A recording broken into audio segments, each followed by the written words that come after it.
આપેલ રકમમાં આ સૂત્રનો ઉપયોગ કરીને લંબાઈ, પહોળાઈ અને ઊંચાઈની અંક મૂકીએ તો આપણને લંબઘન મળશે 96 + 48 + 36 2 બરાબર 176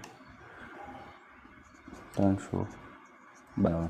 આપણને લંબઘનનું કુલ પૃષ્ઠફળ 352 મળશે। હવે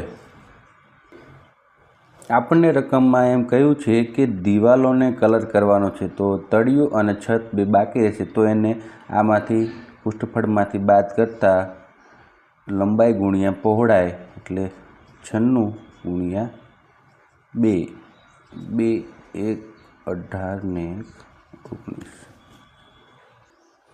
આપણે પૃષ્ઠફળમાંથી ક્ષેત્રફળ બાદ કરતાં 160 મળે છે। 160 ગુણ્યા 5 બરાબર